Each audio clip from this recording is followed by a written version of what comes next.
First of all, I want to welcome everybody and good morning. Thank you for taking the time to come out here and actually hear the facts of what occurred. I'm going to give you a minute so you can sit up. No, good, Sheriff. Thank you, sir. Sorry I'm late, sir. No, you're fine. You're fine. But I want to be able to share the facts of what actually occurred early Sunday morning and the success of the operation. So, about 3 o'clock this past Sunday morning, an operation called Operation Last Stand, which was at the Alamo nightclub off of Highway 78, took place.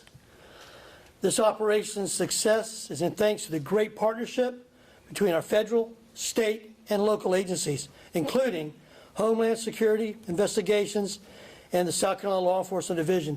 There were many other agencies that were on the ground assisting us, and you'll be provided with a list, if you haven't already, of the folks that were there to make this such a success. Folks, this was a targeted enforcement operation in the Charleston area. I want to also thank and support from our Governor McMaster, who's here with us today, and Attorney General Wilson. Thank you for being here, and you'll hear from them in a moment. And any other elected officials that we may were able to join us today. And but we really appreciate their support, and the ones that couldn't make it, again, continue to voice their support. Briefly, during this operation that's been going on since November of last year, been a lot of hard work, a lot of intel gathering. This particular location has been a source of a lot of disruption, crime, assaults, drug dealing, etc. going on in that particular area. And I would tell you, we've heard from some of the business owners since this operation yesterday morning, very grateful to see the activity to be hopefully, well, will go away, will not come back from here. I want to tell you a little bit about what happened during the operation. I'm going to get into what I can. Please remember, we're roughly 24 hours post-operation, and there's a lot of investigating still going on, a lot of fact-finding still going on, and a lot more will come with this, but I want to give you the highlights. So there were 116 arrest warrants served. These are warrants that were already on file, both criminal warrants and warrants with our immigration partners, and they can talk about that. Of those 116 arrest warrants, 80 individuals were actually served those warrants. I understand in that nightclub, and we'll talk a little more about the illegal activity going in there, probably over 200 plus people that were in that club. That's a lot of criminal element in that nightclub that was in there. Of those were 2 high-level cartel members that were arrested, including those that were with the Los Zetas cartel and from the Trende Aragua gang. So again, these are folks that have affiliations. There are others that we're looking into right now, checking their affiliations, and we believe that number may grow. We've also identified a number of potential trafficking victims who were removed from that situation and are being assisted. We had 1 missing juvenile that was recovered in that location. Let me say it again. We had a juvenile that we ran who was missing, a missing person. We're digging out a little more to find out why that missing individual wound up in that situation, but y'all can only imagine, so we'll continue working on that. There was 1 international warrant, a murder suspect warrant, that was served and located. An individual was from Honduras wanted for murder by Interpol. Let me say that again. We had a murder suspect from Honduras in this club. We were there for a reason, to protect this county, protect the state. Plain and simple. Folks, we identified, other than those that we were the potential victims of trafficking, we identified 10 underage juveniles. Again, this is an unlicensed, unsanctioned bar. Check no IDs, didn't matter. So when bars closed at 2, at 3 o'clock, people started coming. They just come in here, no matter how old they're not checked, but 10 of them were juveniles. Our youngest that was removed from that situation was 13 years old. 13. What were they doing there at 3 o'clock in the morning, or after 3 o'clock in the morning? Firearms were recovered from the location. A quantity of cocaine was seized, and a quantity of an unknown controlled substance was confiscated.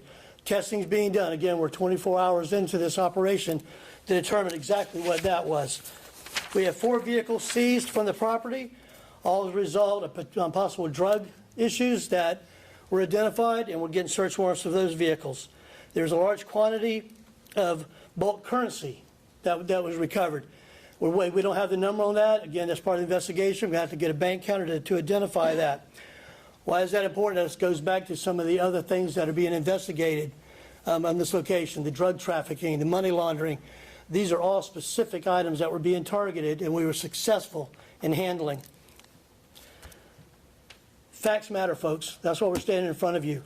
Wish we could have put more out Sunday when this operation is over, but as you can tell, a lot of moving pieces, a lot of great agencies involved assisting to make this a success. And I would be remiss if I did not mention our own code enforcement of Charleston County. They assisted us as well. We have representatives here from the county that assisted us that will now have already put the seal on that business, stopping it from ever operating again. And we're going to be looking at other businesses that are operating illegally and an issue in our community that continue to have this kind of criminal activity. So just want to share that with you. I'm going to ask 2 of our speakers to come up and speak in a moment and give any comments they want. But again, I think it's very, very important that we get the facts out, address the rumors that are everywhere going on right now, and to let y'all know that I'm doing exactly what I said I would do as your Charleston County Sheriff, that is identifying, aggressively going after those that are committing criminal activity in our county. I don't care who you are or where you're from, we're coming after you, and we're going to make that happen. So I'm very proud of what all the agencies did at that operation. I was there, very long day, but I made sure I was there with them to see exactly what these men and women are doing and support them. So very proud that we got this type of element out of our community. We made it safe for some of our young people, and we're going to continue working on that. From here, I'd like to turn it over to Chief Mark Keel from SLED. I said their agency was the lead agency. We say lead agency, but there's so many. We were all supporting each other, so it was multi-agency. But if you had to say who was the one that got this started, his fantastic team who worked tirelessly, and I'll let Chief Keel take the podium. Chief? Thanks, Sheriff. Mark Keel, Chief of SLED. I just want to start by recognizing the number of units at our agency that participated in this investigation. I don't know, it's been some time since we've had a case where we had the number of participants that we had in this case. I think we had over 60 agents that were deployed here Sunday morning working. They were from our alcohol and narcotics unit, our human trafficking unit, our immigration and enforcement unit that works very on a regular basis with our ERO and our ICE folks, our HSI folks, our dogfighting unit, our SWAT team was here that assisted in the entry of this location. Our aviation unit was here and provided aerial overwatch during the course of it. We had folks here from our fugitive unit, our analysts from our fusion center, our low country agents, and again, it was a large operation.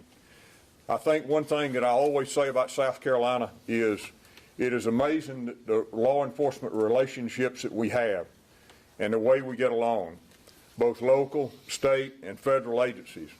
We work good together. We collaborate with one another. We don't have egos. We get out and we do the job and try to do everything we can to protect the citizens of our state. We will continue to do that. And there will be more operations like this as we continue to work to bring justice to those who have been victimized and to also bring those to justice that have violated our laws, both state and federal. Again, I want to thank all the agencies that participated. They did a wonderful job on this investigation. It is not over. It continues and will continue until we get to the end of this case. Thank you. Thank you, Chief. I'd like to ask Homeland Security Investigations Special Agent in Charge Morant, sir, if you'll please come up and say a few words. They were key in this operation. Thank you, Sheriff.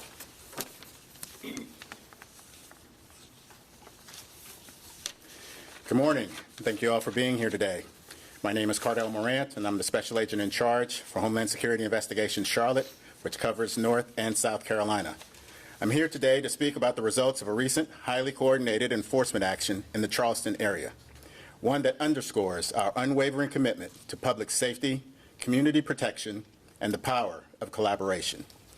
Over the course of this joint operation, Homeland Security Investigations, working side by side with the Charleston County Sheriff's Office, South Carolina Law Enforcement Division, and our federal, state, and local partners, conducted an enforcement operation that led to the administrative arrest of more than 66 individuals who are in the United States illegally. These individuals were encountered during the execution of a search warrant at an unlicensed, illegal nightclub operating in plain view of the community. During this operation, we made 5 criminal arrests. Some of these individuals have been charged with serious offenses, including assault on a police officer, resisting arrest, possession of a controlled substance, and a felon in possession of a firearm. One individual taken into custody is wanted for murder in Honduras and will now face justice after evading it for far too long. Equally concerning, we encountered 7 juveniles at the location. These minors were turned over to the appropriate social services agencies to ensure they are safe and protected from further exploitation. This speaks to the deeply troubling conditions at this location, where criminal activity, illicit substances, and illegal firearms posed a direct threat not just to the neighborhood, but to the most vulnerable among us. This operation was not only about immigration enforcement, it was also about restoring order, removing threats from our streets, and ensuring the safety and well-being of Charleston area residents. It reflects the critical importance of the whole-of-government approach we continue to take across this region and the country. This investigation is ongoing, and as such, additional details will be limited at this time. I want to take a moment to personally thank Sheriff Carl Ritchie of the Charleston County Sheriff's Office and Chief Mark Keel of the South Carolina Law Enforcement Division for their outstanding leadership and their department's commitment to this mission. Your agencies played a vital role in this operation, and we could not have achieved the success without your professionalism, insight, and dedication. To our federal and state partners, thank you as well. These kinds of results happen when agencies come together with one mission in mind: to safeguard the public and disrupt criminal networks that endanger our communities. To the people of Charleston, I want to reassure you, HSI and our partners are here for you. We're committed to protecting this community, holding criminals accountable, and ensuring that those who violate our laws, whether through violent crime or unlawful presence, are not allowed to continue doing so unchecked. This operation was a strong example of how law enforcement can work together to make our communities safer.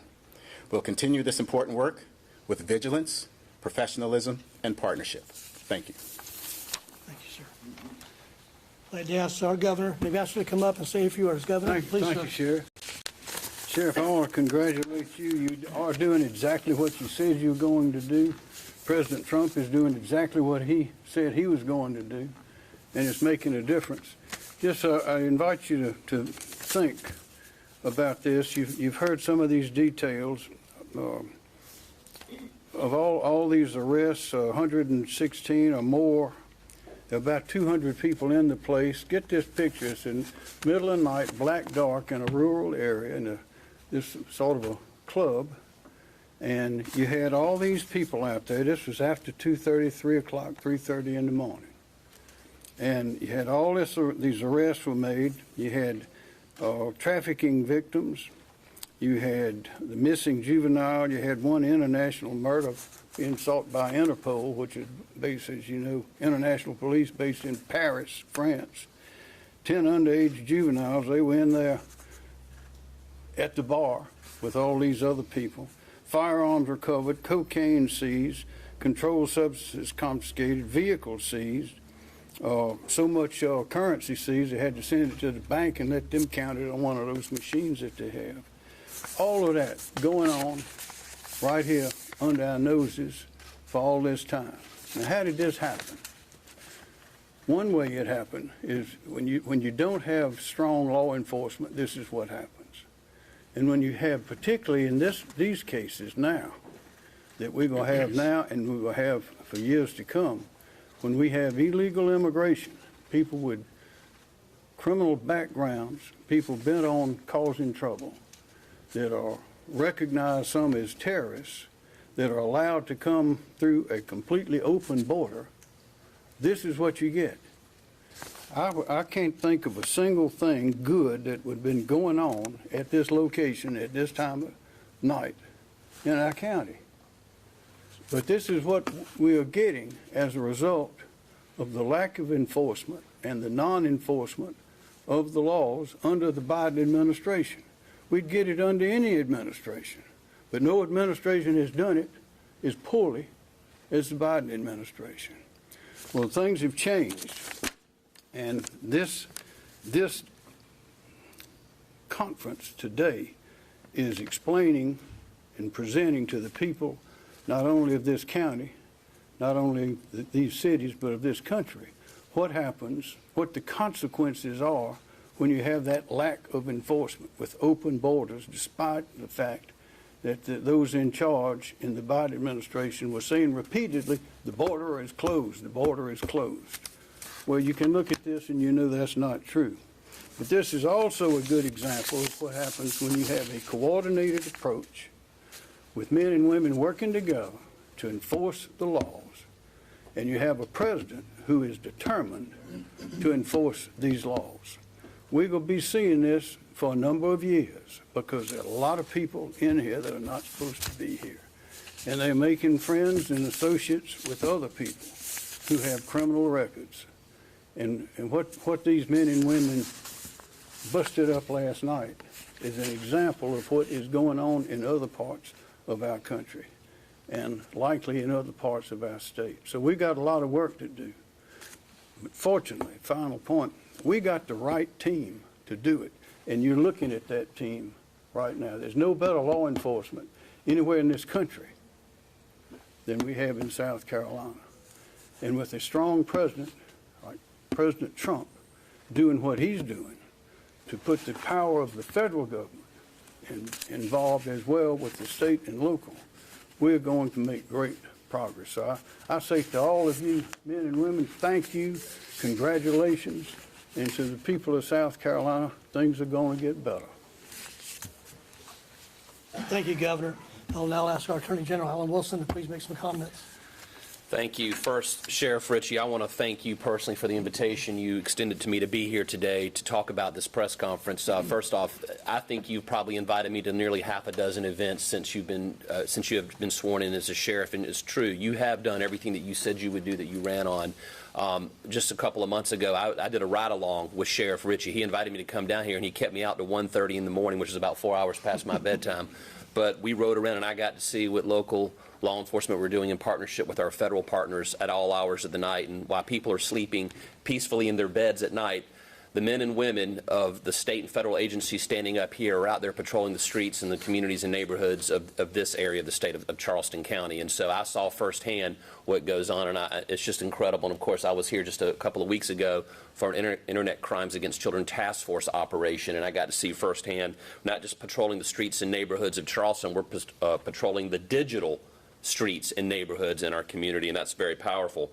Over the last 9 months, I've had 2 opportunities to go to the southern border. And on my last visit, which was about 10 days, week and a half, 2 weeks ago, I was in the Yuma sector, and I met with ICE and border officials down there, Border Patrol agents rather, and what they told me was this. In May of 2023, the number of illegal border crossings happening every day was averaging about 1,500 crossings a day. Think about that, an average of 1,500 illegal crossings per day in May of 2023. In May of 2025, they are averaging 4 illegal border crossings a day, from 1,500 a day to 4 a day. And that is very powerful. Here's why it's powerful. What we learned is that the Mexican drug cartels south of the border, they control who gets to come to the border to cross it, and then the policies of this country control who's allowed to go into the interior.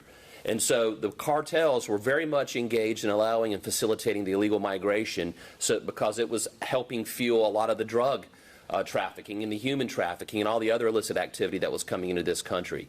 And so when you come here to South Carolina, and I've said it 1,000 times, South Carolina is every much a border state as the state of Arizona when it comes to the criminal activity that is coming here.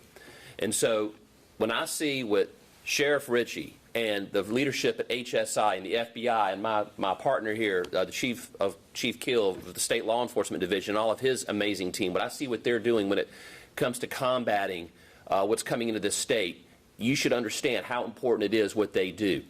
For instance, over the last 4 to 5 years, my office, with the state grand jury investigations we've been operating with our partners, many of them are up here today, just historically, we have seen a historical amounts of meth in around the range of 500 kilograms of meth coming into the state of South Carolina over the last 4 years. All, again, cartel related. 544 kilograms of fentanyl coming in to this state, historically speaking. By the way, 1 kilogram of fentanyl is enough to kill 500,000 people, according to the DEA. And then 850 kilograms of cocaine coming into the state. Again, it was based, and as the governor said, the policies at the top matter. But also, it's not just the policies at the southern border. It's the law enforcement and the policies here in our respective state of South Carolina that matter too. Policies at the border allowed a lot of this stuff to come in here, and the enforcement policies of the people standing up here are what's getting it out of here. And so it does matter. South Carolina is a border state. I also want to give a shout out to our state human trafficking task force. A number of members of folks standing up here, their agencies are active participants in the state human trafficking task force. As you all heard, there were a number of alleged human trafficking victims.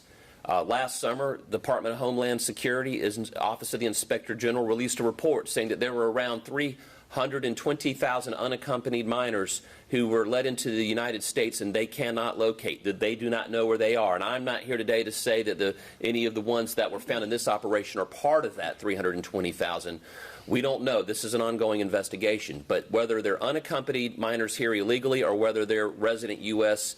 Or residents of South Carolina who are being trafficked, one is too many. And so I want to thank the state task force participants in their day jobs working this operation, but on their volunteer job with the task force, they are taking a number of these minors into custody to help them in that transition from being rescued from a life of trafficking to being a survivor. And so I want to thank our law enforcement partners who are part of that task force to help human trafficking victims. Again, I want to thank Sheriff Ritchie. I want to thank Chief Mark Keel. I want to thank Special Agent in Charge Morant and all of the other members up here and their respective agencies. And Governor, thank you for your leadership, being a pro-law enforcement governor. We always appreciate you having our back. So thank you, sir.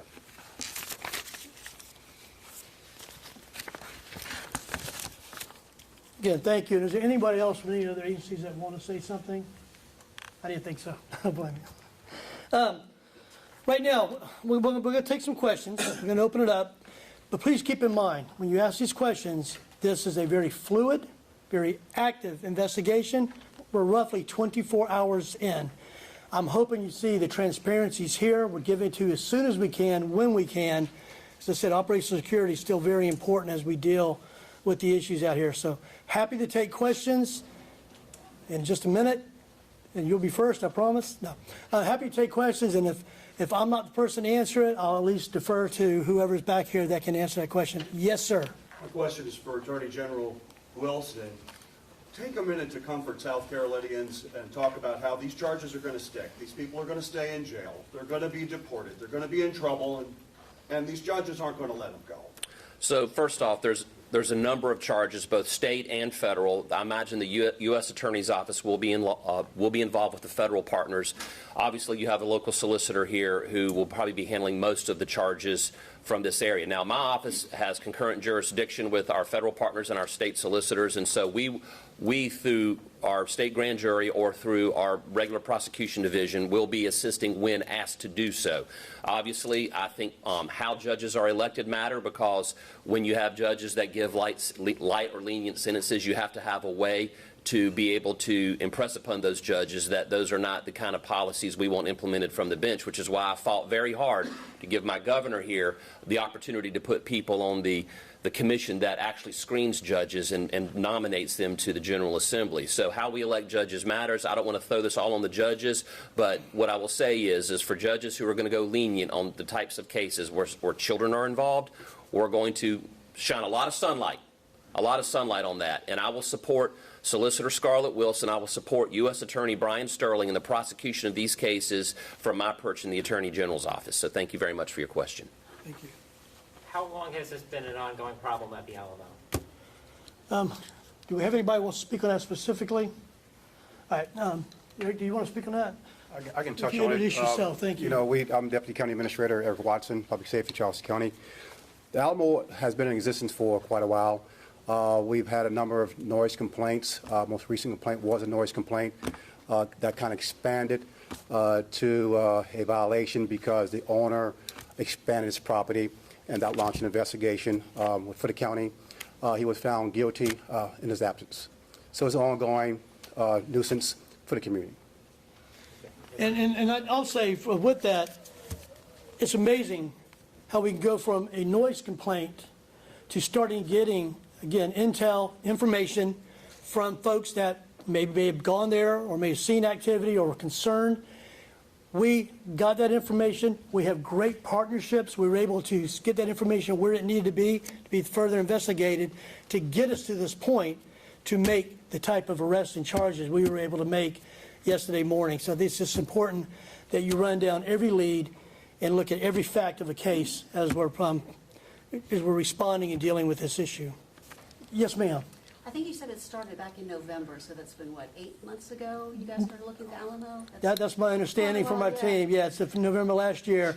And I know you can't get into No, ma'am. specifics, but can you talk about, was it noise complaints like Eric mentioned? Was it something more? I mean, this has been building for 8 months. Well, of course, it begins at that. Like I said, with the noise complaint, it gets our attention, obviously, and some of the complaints from the neighbors, the businesses in that area, it's an industrial area. It gets us there. Obviously, as we start investigating and we start developing leads, that's when we started noticing the assaults occurring in the parking lot, maybe some of the different illegal activity that was going on that caused us to take a deeper look. And I'm very grateful for the team, the large team that's standing here behind me, that continued to look into these matters to get us to the point we were yesterday. And then we'll continue investigating this, but thank you. Yes, ma'am. I believe you said that the establishment won't be able to operate anymore. Can you expand on that? Have they been shut down? I can. It's been shut down, obviously, after the operation. And we're working with our code enforcement partners with Charleston County that have already put a notice on the property. It's under investigation. There are going to be multiple county violations, we know, and code enforcement violations. And we'll update you as we get through those, that will not be allowed to operate as a bar ever again. It should have never been a bar or nightclub to begin with. So that'll be addressed. Again, we'll be working with our state partners on that one as well, with the alcohol licensing or non-licensing and those type of issues. But there will be enough on the report when the code enforcement's through to ensure they are not able to open up again. What licenses did they not? Can you share what licenses they didn't have? They didn't have through the. Well, I don't know all of that answer, but I can tell you there was no license to sell alcohol, especially to underage people for sure. And there's probably questions about business licenses, but that's why DC Watson and his team are looking into this very closely, code enforcement, to identify all those violations. I think there's going to be numerous before it's over with. Can people in the county expect to see more operations of this scale? They can. They absolutely can. And I want to tell anybody who's operating illegal establishments like this, selling drugs, human trafficking, I don't care what it is. If you're involved in illegal activity in Charleston County, I can assure you there's no place to hide.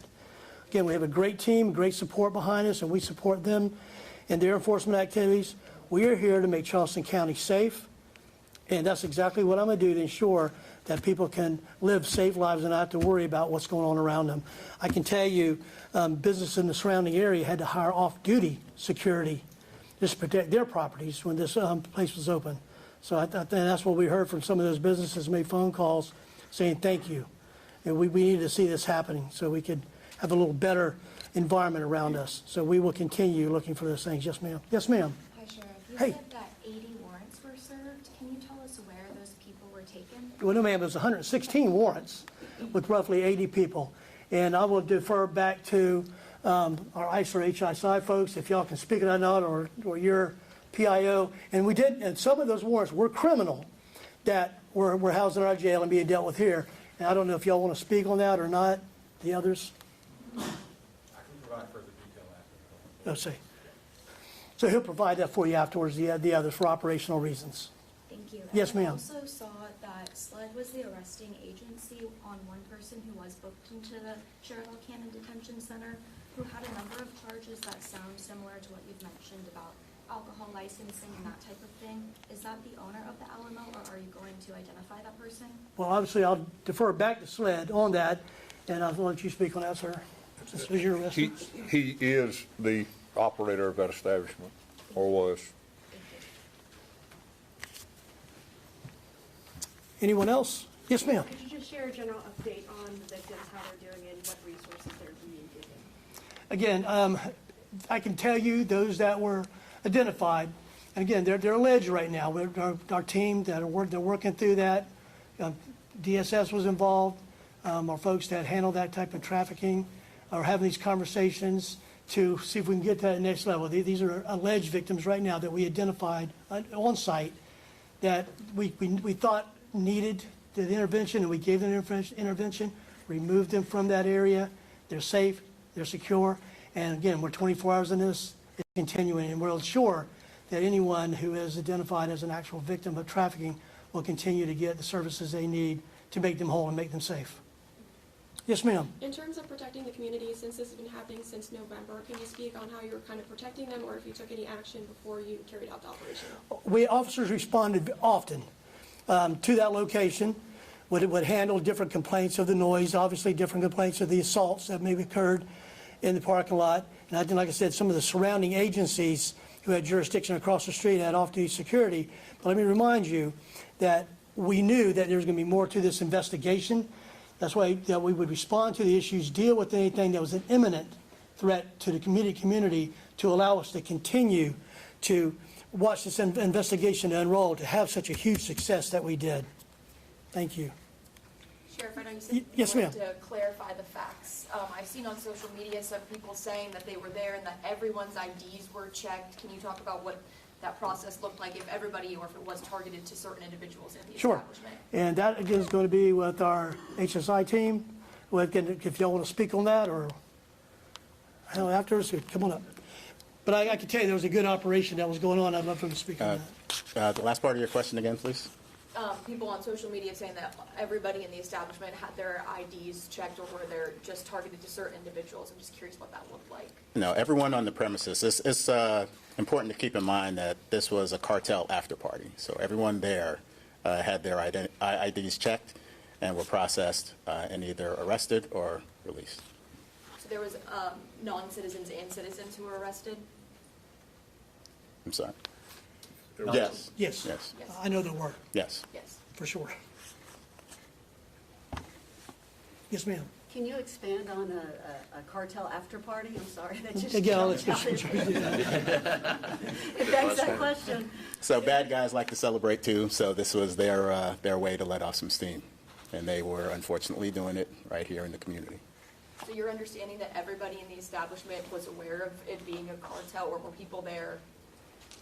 Well, I mean, it wasn't a secret, so I can't really speak to what every individual knew, but the community at large knew that there was nothing good going on at that establishment. One more question, sir. Okay. One more question? Anybody? Yes, sir. Sheriff, would you say, based on the coordination of this, going into this kind of operation with all these agencies, that much of the outcome of this was expected with the number of arrests and warrants and say, but it seems like when you touch on missing juvenile and implications of trafficking, would you characterize that as a surprise? Were there other surprises in this? Sure. Honestly, we weren't surprised. I was surprised that the missing juvenile was found there, and actually quite relieved that we were able to locate and remove a missing juvenile from that situation. We had information, obviously, and it's still being, again, under investigation, that there was trafficking going on. So I hate to say it, but in being in the business as long as I've been in it, nothing surprises me anymore. Disappointing, yes, to know that we had to deal with this situation. But it goes back to these strong partnerships. And by the way, none of us met for the first time yesterday morning. We all know each other. We all have worked together. And it's all for that common goal of keeping our county safe and keeping those that live, work, play here as safe as possible. So great question, and I wish I could say it was a surprise, but not completely. But it was a nice bonus to get that missing child identified and picked up. And again, identifying those very young people that shouldn't have been at a bar anyway, and getting them to their parents and getting them off the street at that hour. But thank you. So we're going to wrap it up. Real quick, I'd be remiss if I didn't say this. Ongoing operation. We're continuing the investigation. We're continuing to follow every lead. So I would ask anybody who has any information specifically to the operation yesterday, the Alamo, or any other situation that may need to be reported, to report any crimes, or if you know of any victims or a victim of yourself from this location, we ask you to please call this number, 803-896-7400, and we will absolutely follow up on whatever information you give us and do our part to keep you safe. Yes. Well, sure, I'm getting some good advice here. He's right. Just remember, everybody is presumed innocent until they're convicted in the court of law. So that goes back to what I started earlier, facts matter. So I'm hoping getting this information out, being as transparent as we can, just to know these folks, we had probable cause to make these arrests. That's why they were made. Still have a court system that is still one of the best in the world, that these folks will be going through the court system and being dealt with at that level. So thank you for that, sir. And thank you for all your time. And as these continue, we will continue to update you on this operation. We'll continue to include you on others as we're making our county safe. So thank you again for your time.